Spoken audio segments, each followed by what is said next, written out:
right, let's see who's all here. I think just a couple more folks.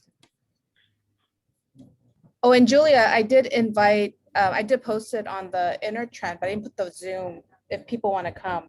Oh, okay. I did invite Michael. Okay, great. Here. Julia. Hey, Mary. Oh, hey, Michael. And hey, Michael, if you don't mind on the Slack, I did post if folks want to come, if you can just add the Zoom link to that Slack response, that'd be great. Thank you. I'll do it right now. All right. I think almost everyone is here. Oh, my phone is talking to me. Hello, good morning, everyone. How's it going? Wave at your hands in the air if you're happy to be here. It didn't quite rhyme, but you know what I mean. All right. Well, welcome. We get a special treat today. As I mentioned to you, we're having one of our first speakers, who I look up to as a role model in the kind of leader that I would want to be and can be. So Julia Huang is the CEO of InterTrend Communications, and we had a very unique way of meeting. She was a guest speaker for a class that I taught, SOC 402, Self and Society, where I was using the book Fresh Off the Boat. Some of you may have seen that, sitcom show, which was awesome. And I read the book and I loved Eddie Huang. And so I actually got a hold of her because I was an advertising educational fellow, and they emailed me and said, hey, do you want to invite some really awesome speakers to your class? And I looked through the directory and I said, I want her if she is available.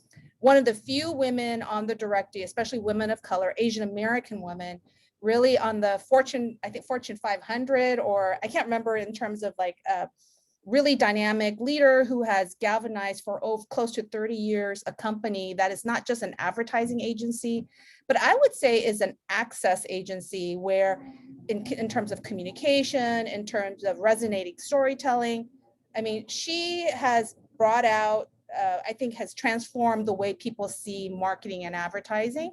But what I really appreciate about Julia is her connection to people. And she is an incredible relational leader. She is a transformative leader. And she is a type that really engages everyone that she meets. So through this class, we just connected, and she's become a great friend to Cal Poly Pomona. And anytime she's available, her schedule is always pretty booked, usually traveling around the world. And so right now she's in Long Beach, and she's spoken to our classes before, peer mentors in particular, and I am just so thrilled to introduce her to you.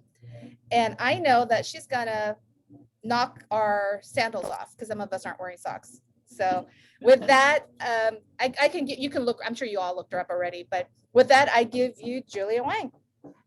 Thank you.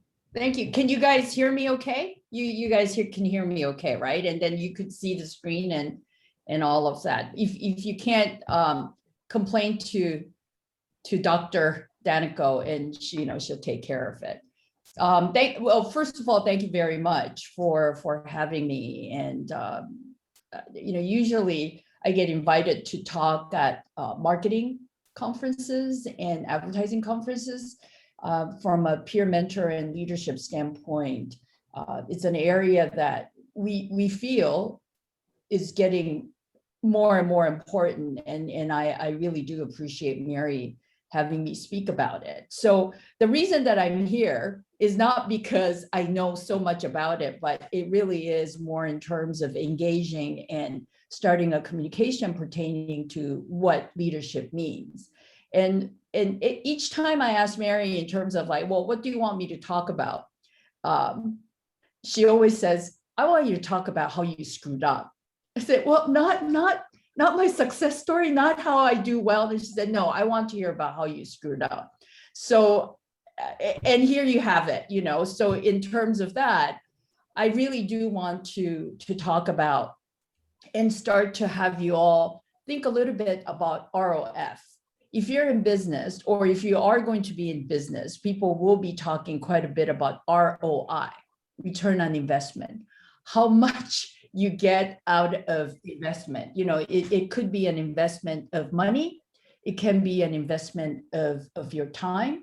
It can be an investment of your resource. And people talk about, well, what's my return on investment? So today, I want you guys to start to think about how you can increase your ROF, which is return on failure. What can you get out of failing? And it really, quite frankly, for me personally, I do think that I learned more from failing, more so than how much I invested. And by thinking about what you can get out of failure, you could have an entirely different kind of a vantage point that that I do think that you're going to really get a lot out of.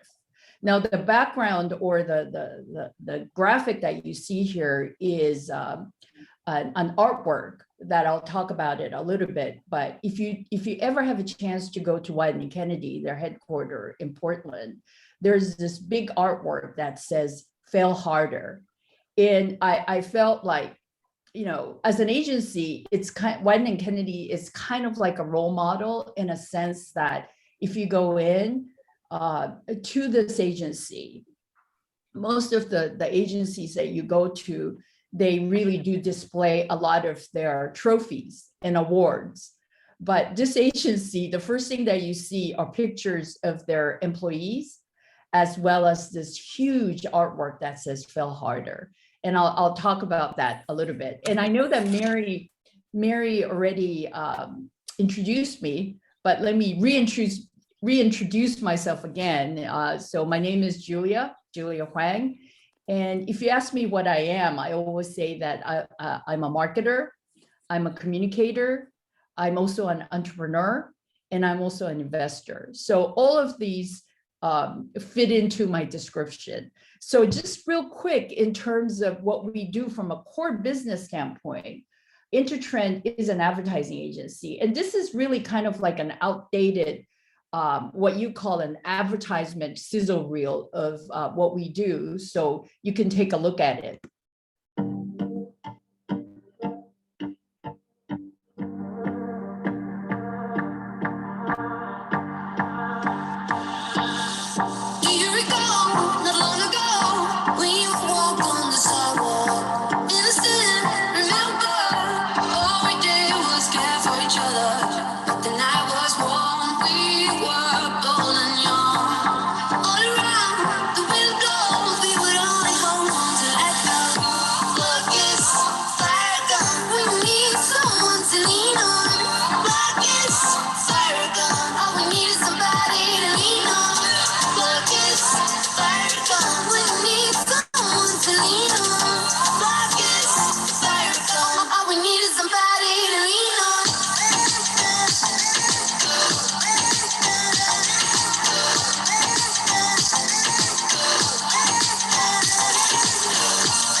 So that gives you a little bit of a flavor in terms of the output of work that we do. It's a little bit outdated. We have a lot more, but if you have a chance, please do go to our website and you see a lot more of up-to-date work that we do. But today we're going to be talking about leadership.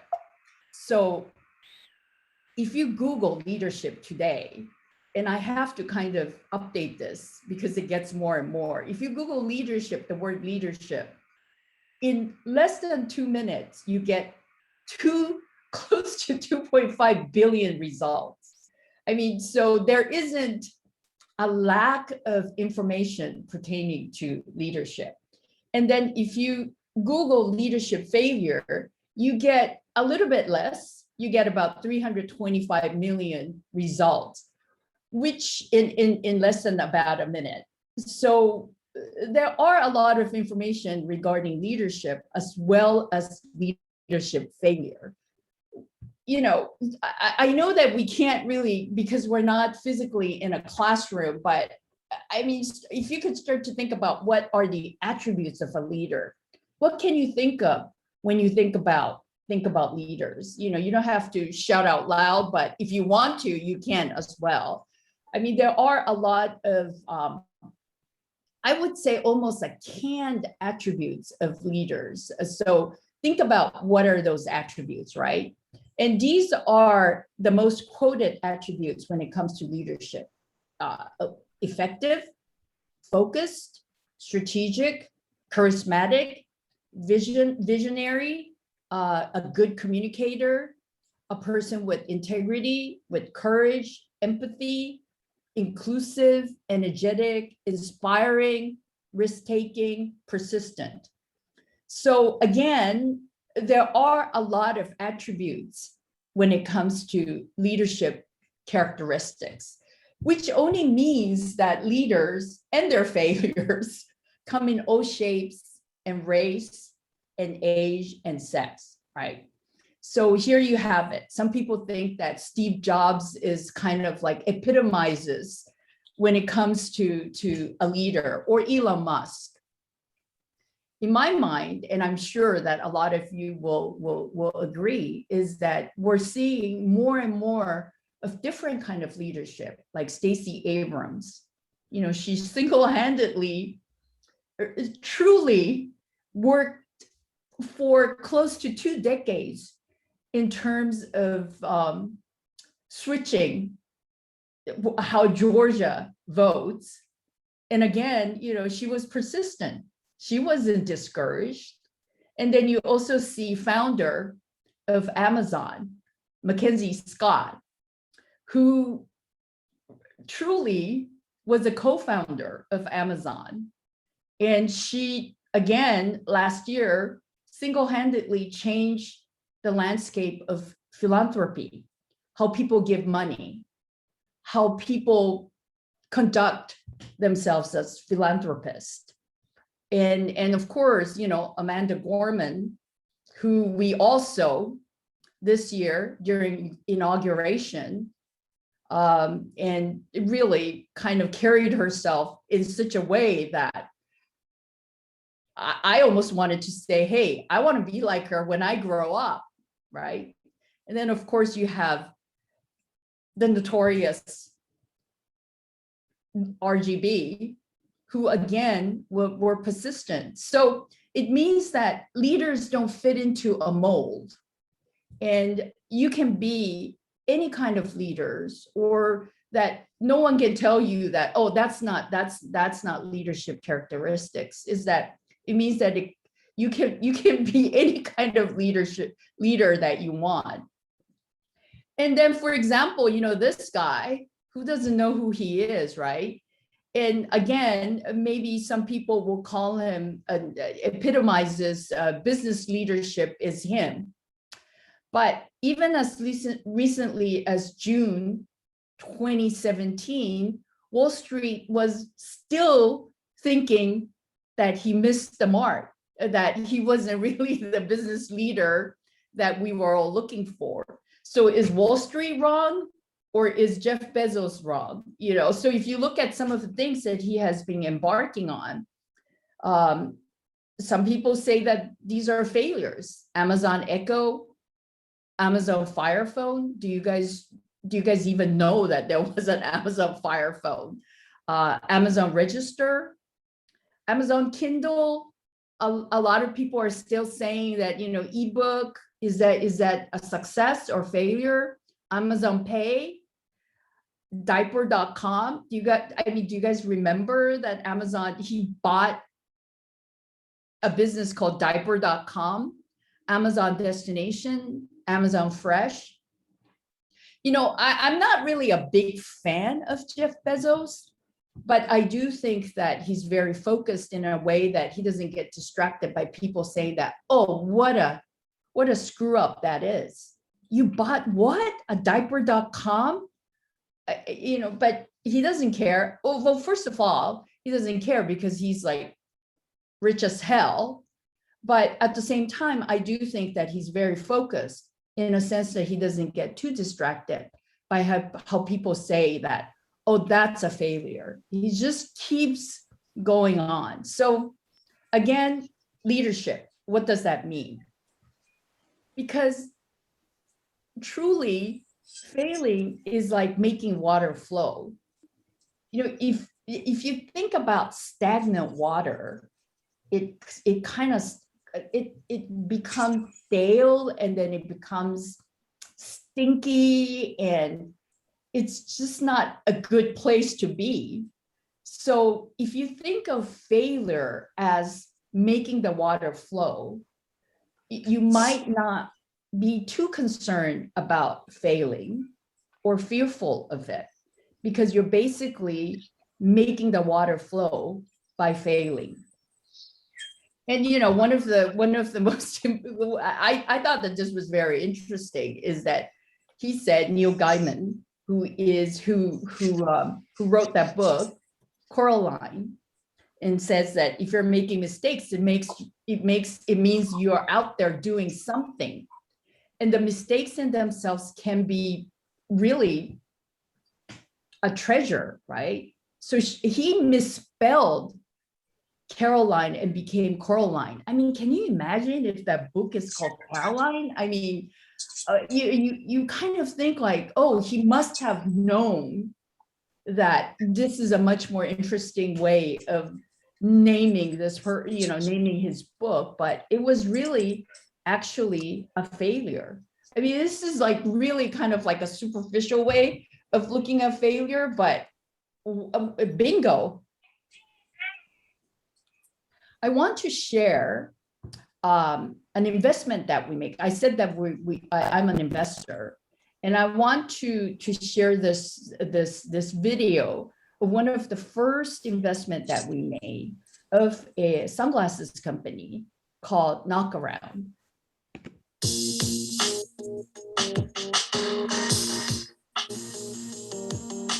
So it was literally me in my small art studio packing up one pair of sunglasses in a small box and putting a bunch of stamps on the box and walking it to the post office box and dropping it in. To now I see the postal truck backs up to our warehouse and we fill an entire postal truck. And the poor, post office guy is just like sweating as he's like lifting these bins into the back of his truck. But those are the moments, and those are the things that are really tangible to me. To me, IVL is really, speaking as an entrepreneur, it's really something that I wished existed back when I started the company, my company Staple. InterTrend Venture Lab is a venture fund, technically speaking, but what InterTrend Venture Lab does is they help creatives who are working in consumer goods to really just launch their dream and launch their idea. With that said, it's also seed stage. So it's not necessarily someone coming along and saying like, this idea is going to be $100 million idea tomorrow. We don't set those expectations on you. We allow for organic growth. We really want to nurture the founder along the process of founding their company. So basically, we have this mentor group through the years of having the InterTrend Culture Lab. People like John Jay, Kiyahara, Jeff Staple. So we have those think tank or brain power that are willing to provide mentorship to these creative and designers that are interested in entrepreneurship as well. There are other funds that help to support startups, both in fashion and product design and so forth. But none of them have the kind of background that InterTrend has. Now, you can go to a VC and get money, but look at their background. Do they have symposiums where they bring subculture creators together from around the world? Do they have dinners in New York which bring together people like John Maida and different other influencers from all walks of life? So look what's behind Imprint Venture Labs and see the unusual factors of why are they creating this fund and what are the benefits that you can get if you're fortunate enough to be chosen by them. I think if you do your homework, you see a very, very unusual organization doing money. Investors or investment, but when it happened, I realized now's my chance, now's my time. And they took a huge risk on Knockaround. I don't know if I would have done it if I was in their shoes, because here I was, 26 years old, working out of my garage, packing up sunglasses in a dark little room, and I didn't have a whole lot to show for myself, but I think the one thing I did have was passion, and they saw that, and they had the ability to look beyond what I was doing at that moment and to see the potential. We first met Adam at an entrepreneurs conference where he was speaking. So he entered our portfolio on IVL. And since then, it's just been magic in a can. I mean, it's just the growth has skyrocketed. The press is amazing. He gets all of these celebrities to wear without paying any of them. Snoop Dogg's wearing stuff, Jessica Alba's wearing stuff, like Natalie Portman's wearing stuff, just on their own accord, their own right. And it's just a massive success story for IVL. It's really the dream fulfilled. I think if you spoke to Adam and asked him, 3-4 years ago when he had $800 in sales, if he'd be driving a Ferrari today, it's a pretty awesome success story. So the reason that I wanted to share this is this is like the pretty picture of our investment. The fact of the matter is 9 out of 10 investments that we make fail. I mean, we were extremely lucky so we have this investment arm called InterTrend Venture Lab. And we were extremely lucky when we found Adam as a founder. And it was just like what Jeff Staple just said, is that magic in a can. And so we were extremely lucky. Adam was a great founder. And, this was 2014 from 50K to 10 million. And he was making $200 a month when we started to invest in him in San Diego. He was an art student, a grad student at UC San Diego.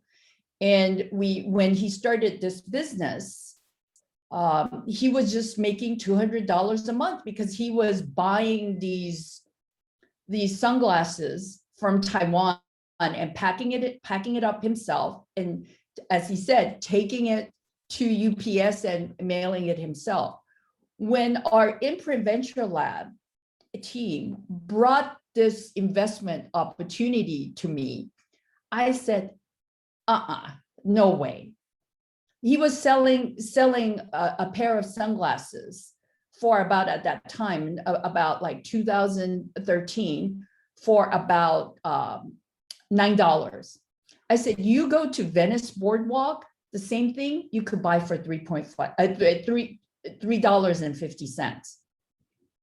But the InterTrend team, when they came to me with this investment opportunity, he said that this is not a sunglasses company, it's a lifestyle brand.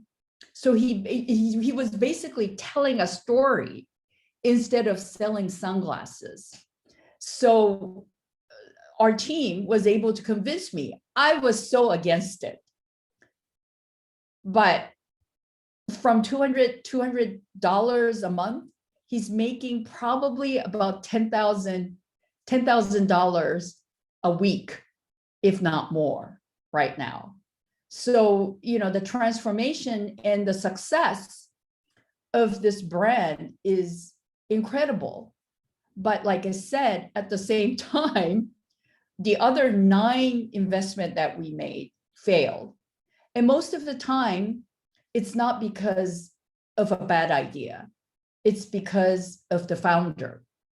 So right now, when we're looking for investments, we always really look for founder characteristics, leadership characteristics, rather than the idea itself. There are so many great ideas, so many brilliant ideas, but a good or a bad or brilliant founder can make or break a brilliant idea. And that's basically how we look at investments right now. So, so going again in terms of what do you mean by leadership? Is it about knowledge? Is it about status? Is it about education? And a lot of times it is. So if you look at this, I don't know if you guys have ever heard of this marshmallow challenge. And so there are, this is really kind of like this famous marshmallow challenge, because they had a group of kindergarten students do this, group of CEO do this, group of MBA students do this, and group of lawyers do this. If it's you, which team will you bet to win, right? Because you think like, oh my God, Harvard MBA, I mean, they must know what it means as a development or team building. So the goal is to build the tallest possible structure with the marshmallow on the top. And you get the same thing, the kids, the MBA students, the CEOs. And what happened was that kindergartners won. They built the highest of these with those equipments. They were able to build the tallest building in 26 inches. CEO, thank God, because I am a CEO, 22 inches, so it's not too far. But MBA students, 10 inches, and lawyer group, 15 inches.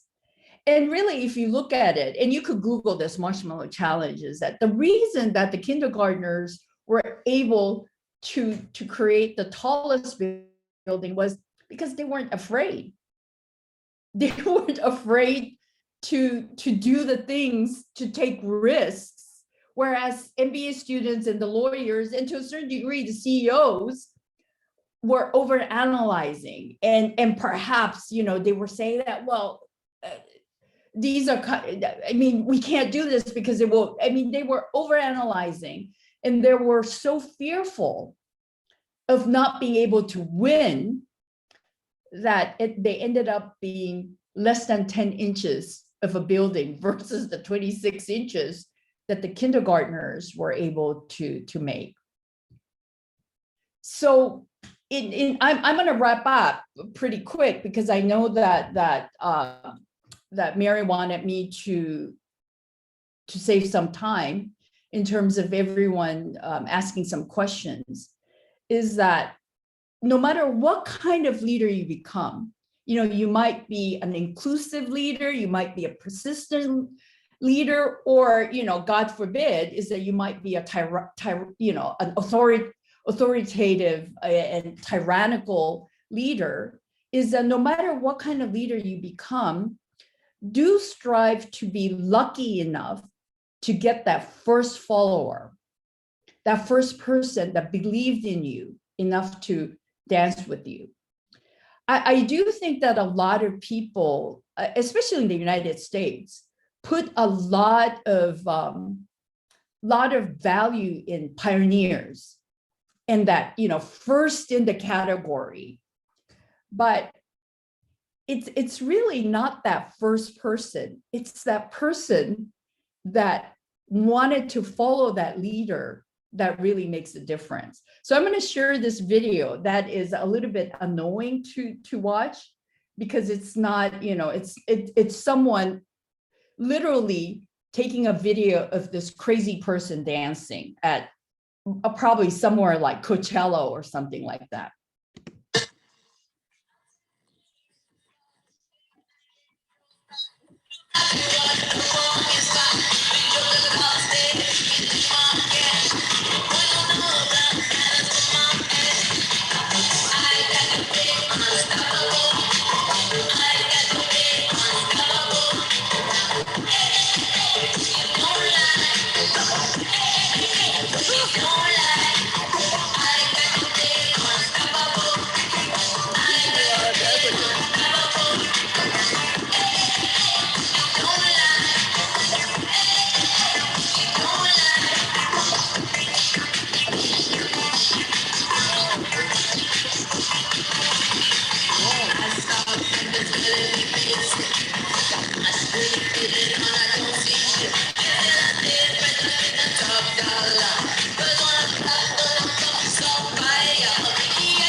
So every time I see that video, it makes me, so when someone, this was shared by a friend of mine, and every time I see this video, I think in the very beginning, I thought, well, this is the most annoying videotape I have ever seen. This crazy guy like dancing, what's the point, right?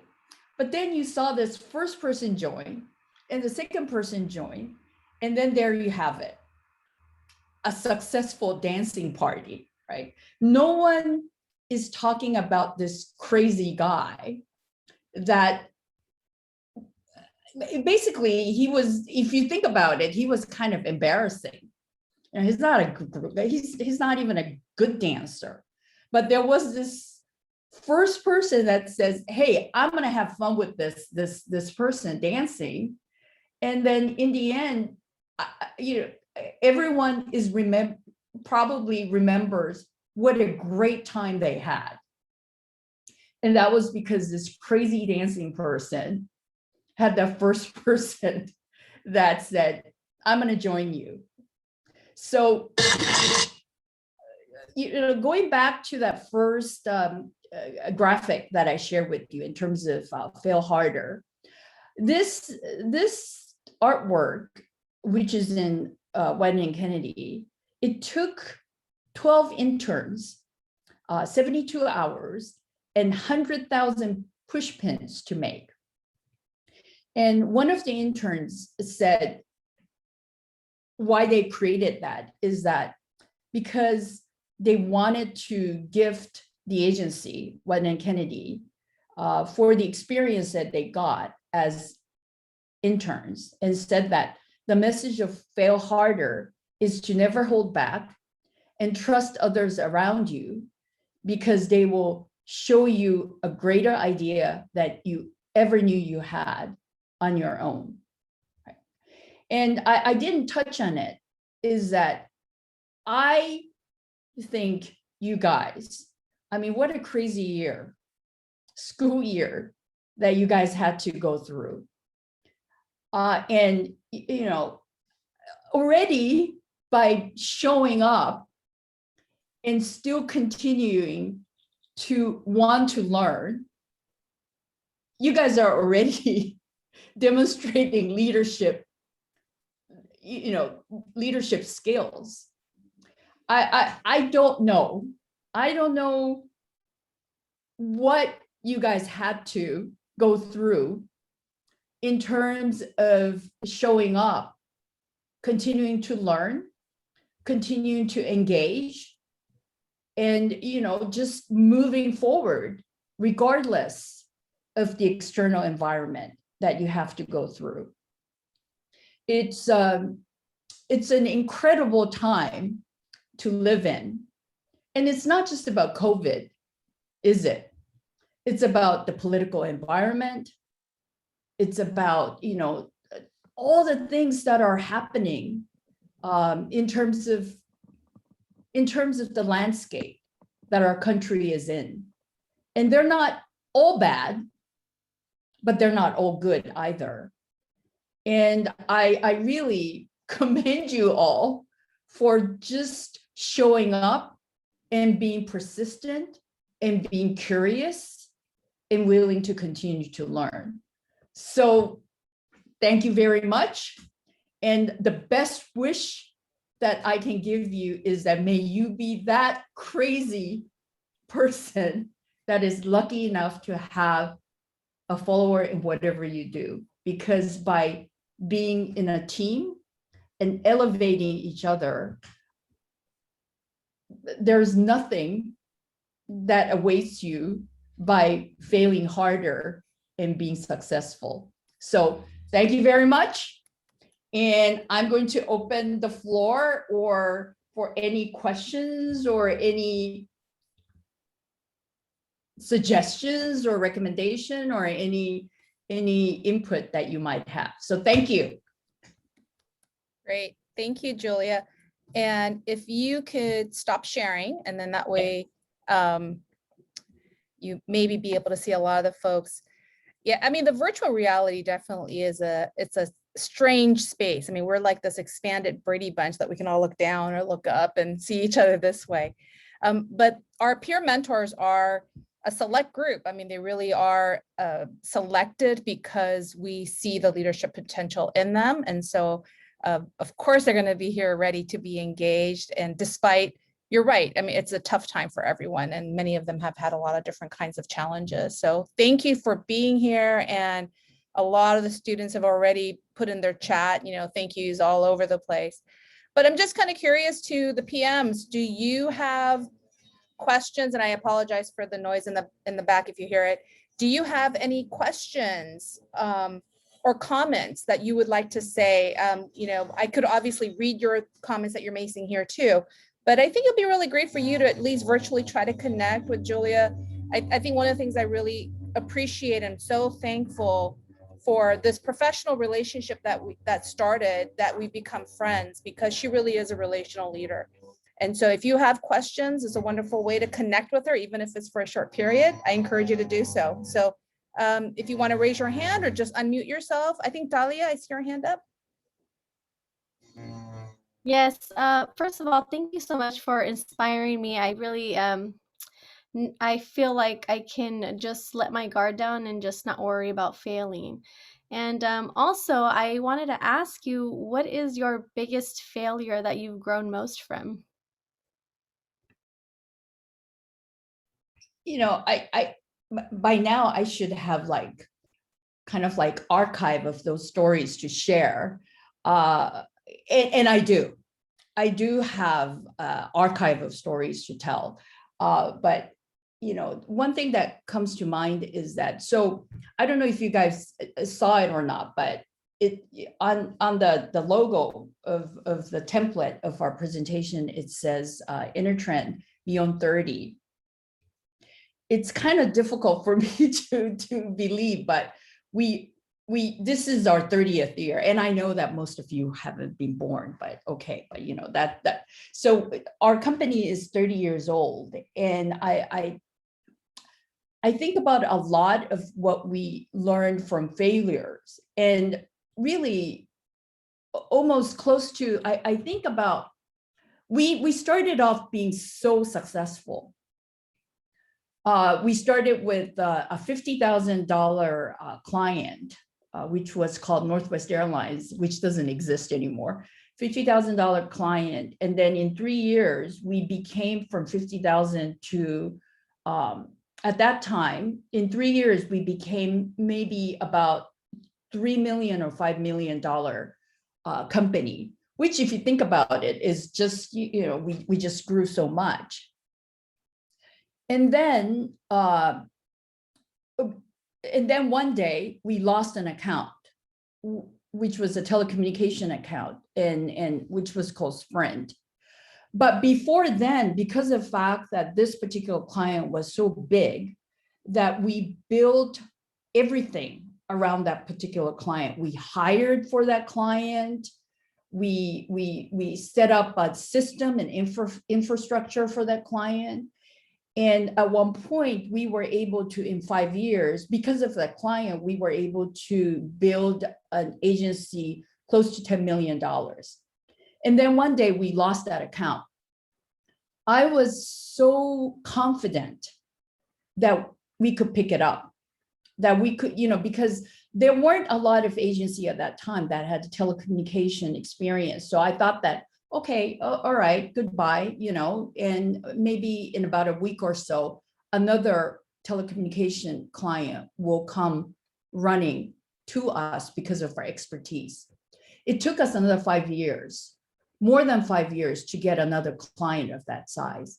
At that time, and a lot of people in our agency kind of remembers it, is that I had to every single Friday lay off people because we couldn't get that income again.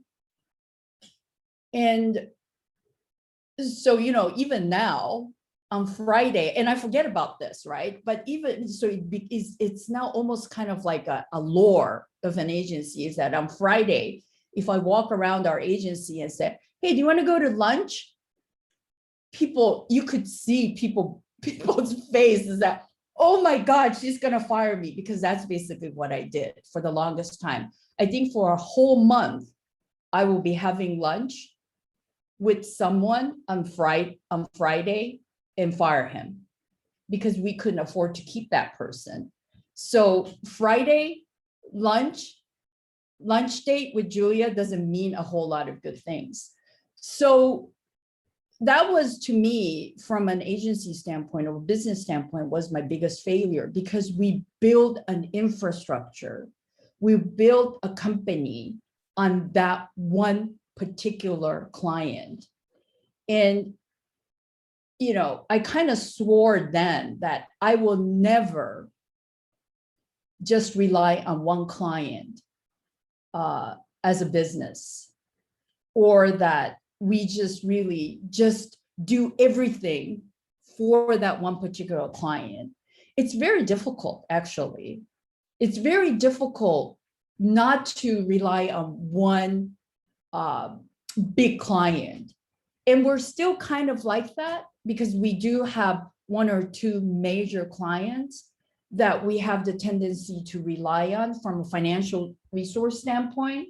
But now we know that we have to kind of balance it and diversify our business. And therefore, that's why we have investment groups and cause-related initiatives and what have you, because that was really something that I learned close to about 20 years ago. And I want to be able to ask people out for lunch on Fridays. I never want to experience that again. So, so that was a very long answer to your question, but that was one of the failures that I remember very vividly. Thank you for sharing. Brianna, did you want to still ask your question? I know you had your hand up. Yeah, I'll go ahead. Hi, Julia. My name is Brianna. I kind of want to go off of what you just spoke about. So I know that you've been a CEO for about 30 years now, correct? Yes. So I kind of wanted to know if you have a specific philosophy, because, it takes a lot of, skills and leadership skills to, keep that going, and especially for the amount of time that you have.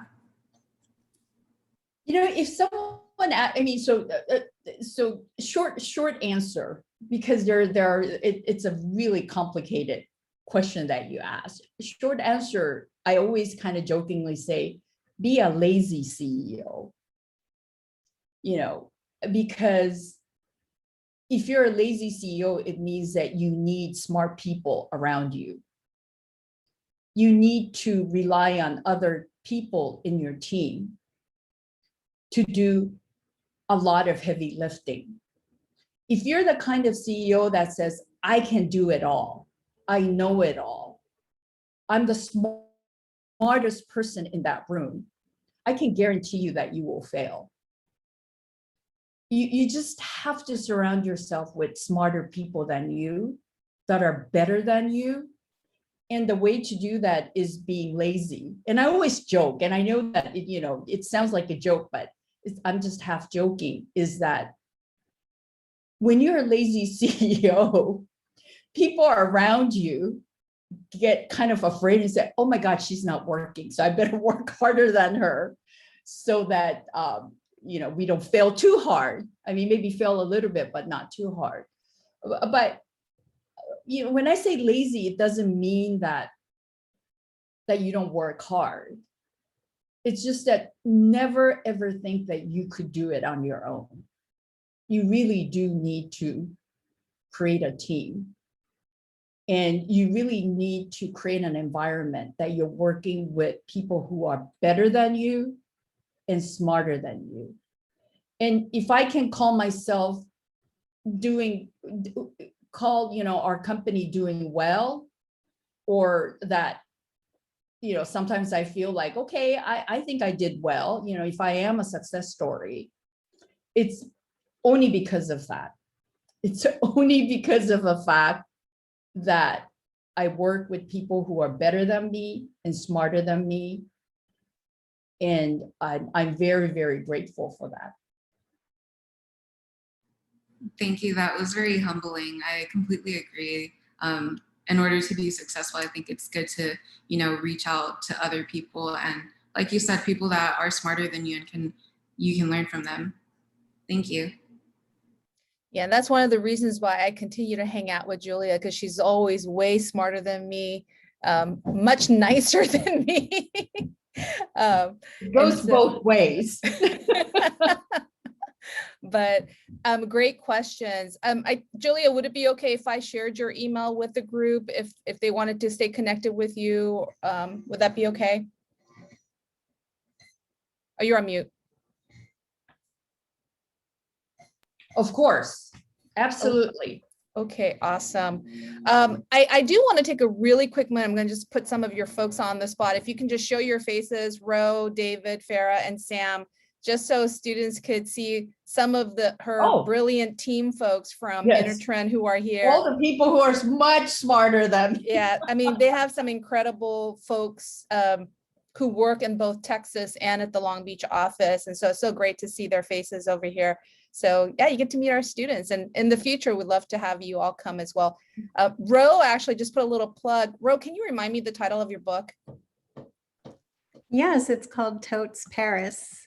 And I wish I had the copy here. I have it back home in Irvine, but it's a cute book with a cover of her dog on there traveling through Paris, and just really incredible graphics and so forth. So not only do her folks make her look good and make the company look good, but they also do some incredible work on their own. So, and I don't know enough about David and Farah.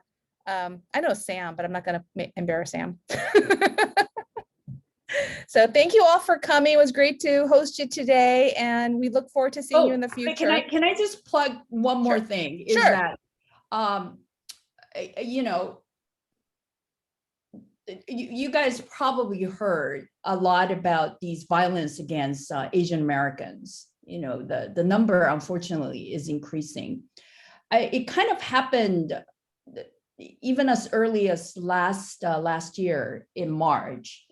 And in the very beginning, what we wanted to do was that we were thinking about how do we address this issue of this racist, violence and or incidents against Asian Americans.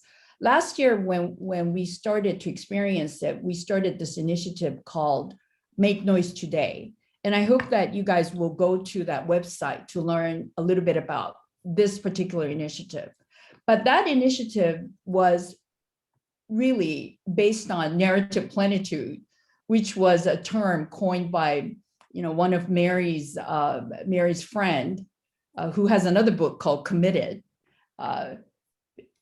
Viet Nguyen, who wrote that book, Sympathizer, which is an excellent book. And he talked about the fact that Asian Americans suffer actually from narrative scarcity, that we are only allowed to tell one kind of a story. So when something happens, it's always that story only.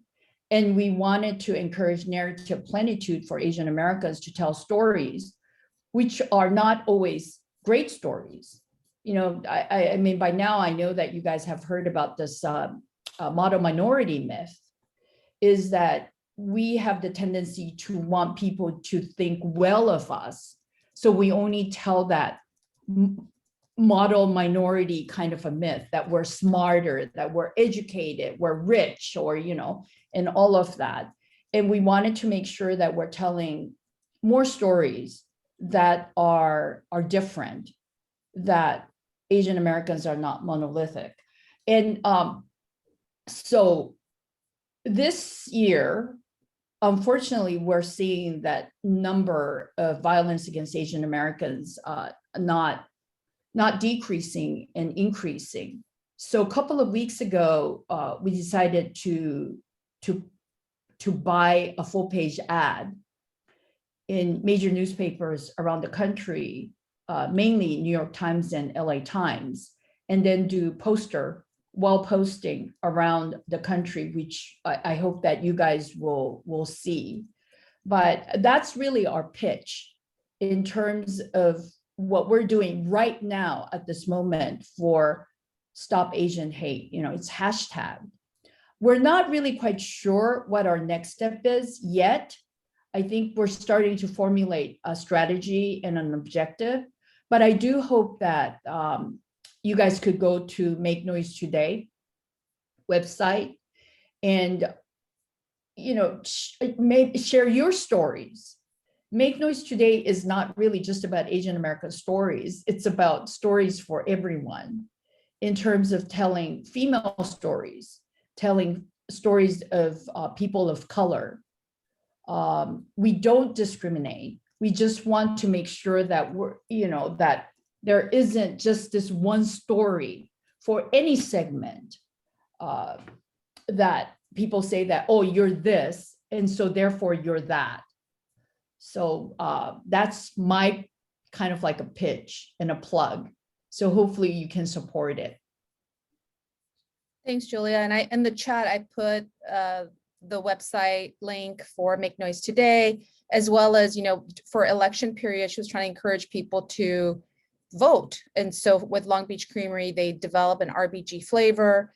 And then her Medium article, I posted there as well, so you can read it. And when you read it, give her 50 claps, because if you just click onto the claps, you know, you can clap like up to 50 times. So if all of us give her 50 claps, imagine, you know, she's going to get thousands of claps, right? And get your friends to read it as well. But it really makes a difference. And so as a philanthropist, but also as an activist, you know, I don't think Julia, I don't know if she sees herself that way, but I definitely sees her as an activist and an advocate, not just for, you know, anti-hate against Asian Americans, but she's been there for LGBT, she's been there for Black Lives Matter, she's been there for DACA, you know, her company actually helped me raise a little money for DACA students as well. And so, and she also contributes to research that we do through A-Tree. And so she gives quite a bit to causes that she really believes in. And I think the soul of Julia is very transparent in InterTrend, because the types of folks that she hires are also kind, caring, fearless, fierce, you know, persistent folks. And I think it's a company that I love working with, because I think they embody the kind of leaders I hope to see in our future. And I hope that they see all in you the kind of future leaders that they can look forward to as well. So thank you so much, Julia. I'll buy you lunch on a Friday when we can. I won't be going with you. Ro, you're gonna come with, because I'll be inviting you. So Yeah, we have to bust a myth. yeah, we gotta bust the myth. Thank you all. You guys hang in there and stay safe, okay? Thanks, Julia. That's awesome. Thank you, InterTrend fam. See you later. The rest of you all stay, but I think InterTrend fam will be leaving.